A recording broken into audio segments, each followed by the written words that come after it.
Ne Big Brotherin patjetër që mund ta konceptojnë si një eksperiment social, por duket sikur tani po funksionon, e themi në thonjza, si një laborator ku aty në ndërveprimin e sjelljeve, reagime, afeksione emocionale mes njëri tjetrit, polarizimeve, paragjykimeve, bullizimit, trajtimit të pabarabartë ndaj tjetrit, kjo e bën këtë spektakël, mendoj, akoma të pamenagjueshëm ashtu si do duhet të ishte në realitet. Unë kam propozuar edhe në disa emisione televizive një protokoll të detajuar brenda kornizave të etikës dhe edukimit emocional të audiencës, të spektatorëve që e ndjekin këtë reality show, edhe banorëve që janë brenda aty, e që patjetër është thelbësor dhe shumë rëndësishme që ata të kenë një shëndet mendor të stabilizuar, jo të rrezikuar, të cenzuruar nga këto ngjarje dhe thana të papërshtatshme. E di se çfarë, them një gjë. Në fakt unë kam lexuar edhe disa shkrime të filozofit Guy Debord që ka përshkruar, analizuar edhe këto shoqëritë e spektaklit. Dhe është interesante ta themi që ne duket sikur tani kur shohim spektaklin reality show Big Brother, ne jetojmë me pamjet dhe nuk jetojmë me përvojën reale. Dhe të jetosh vetëm me pamjet dhe mos përjetosh, mos të absorbosh apo në mungesë të një reflektimi empatik, shoh komente shumë të çuditshme në rrjetet sociale ku këtë emocion e shohin si argëtim dhe kjo i bën ata të jetojnë vetëm me pamjet. Prandaj ka marrë kaq shumë klikueshmëri dhuna e ushtruar ndaj xhestit, goditja apo mungesa një kontrolli emocional dhe zhvendosja nga një vetë kontroll në një reagim impulsiv e të ashpër, violent madje. Por me qenë se na lejohet të parashtrojmë opinionet dhe qëndrimet tona, unë mendoj që xhesti karakterizohet me cilësitë e një inteligjencë emocionale, inteligjencë kjo që xhestin e bën të dalluar në atë spektakël, dhe po flas tërësisht i paanshëm. Dhe pse e bën të dalluar? Sepse ju e patë dhe reagimin, parabisedimin që bëri me Eglin, ajo se çfarë i tha Eglit, pastaj në lidhje me goditjen që kishte marrë dhe se si e vazhdoi pa e ndryshuar humorin e tij, duke dhuruar spektakël të mirëfillt në reality show.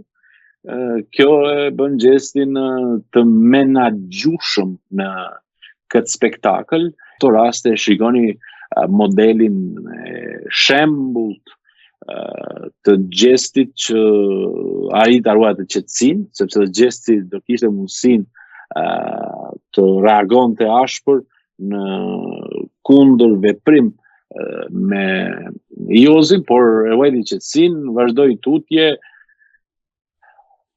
e qetësoi familjen e tij duke ju bërë thirrje që le të qetësohen sepse unë vazhdoj të jem mirë, do ta ruaj qetësinë. Tani bëri një kërkesë tek produksioni që të realizonte një ceremoni interesante martësore në reality show dhe të vazhdonte tutje dhe ju e shihni. Pra, ai po e ndjen fitor dhe kam bindjen që fitoria e tij është afër.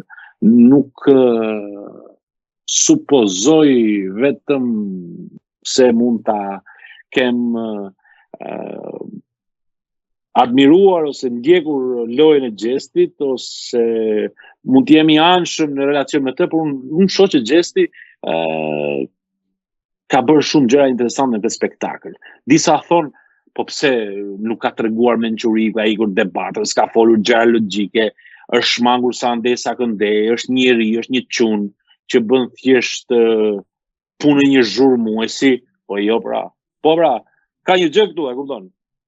Ai arriti të zhveshte njerëzit aty, banorët, nga ai qëndrim i ngurt apo nga sjelljet të herpaseshme që ishin të dyshimta të banorëve që shfaqeshin si të maturuar, me plot etik, gjesti i bëri ata të ndiheshin ndryshe.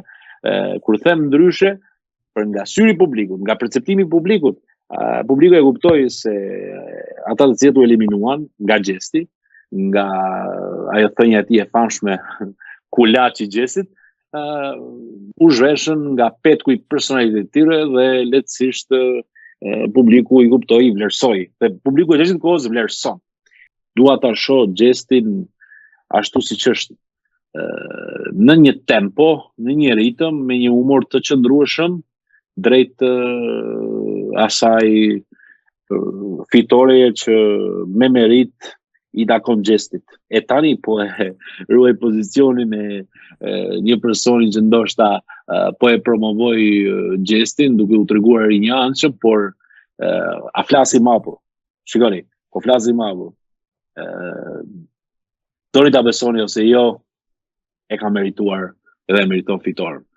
Por çfarë vendos publiku, si do të rrjedhin gjërat, gjithçka varet nga situatat pasuese dhe çfarë do ndodh deri në fund. Shumica prej banorëve në Big Brother VIP Albania, në fillim kur është futur gjesti, e kanë paragjykuar, e bullizuar në komunikimin e tij, në folur e tij, debatet që i zhvillonte, dhe absolutisht thjesht e kanë konsideruar si një outsider apo një transfer nga një, ta themi kështu, klub në një klub tjetër. Kur them klub, krijoj analogjit me këto aktivitetet futbollistike sportive që bëhen, por absolutisht nuk e kam besuar se gjesti mund të vijë deri në finale, aq më tepër akoma të fitoj. E tani, kur kanë filluar të besojnë dhe ta shohin qartë se ky është një protagonist për fitoren e madhe, sigurisht që i bën banorët jo të ndihen inferior, por dhe të krijon aleanca dhe grupacione për të sulmuar apo sfiduar një grup tjetër, apo grupin e gjestit, ose lidhen në emocione dashuri romantike me Eglin. Tani situata është shumë serioze. Ai është shumë pranë fitores, prandaj gjëja më e rëndësishme është se të tjerë mund ndjen inferior, mos harroni një gjë. Të tjerë mund ndjen inferior, por gjesti në asnjë moment në raport me banorët e tjerë nuk është ndjer superior. As megaloman. Ta keni ndjerë. Gjesti nuk i ka bërë ata viktima, ata janë ndjerë si të tillë, sepse gjesti ka bërë lojën e tij brenda rregullave të bigut. Pra, mos prisni nga disa banorë që janë ankuar për gjumin, madje kanë kërcënuar brenda rregullave, brenda lojës në disa raste.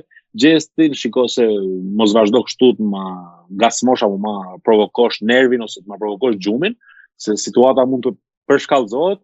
Dhe ja tani, ju prisni që Rozana apo Laerti ose dikush tjetër aty që i ka pasur më të acaruar raportet me gjestin, i ndihmonin ato momente? Jo.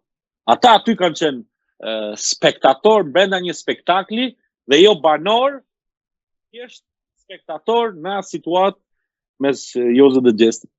Kështu e shohëm.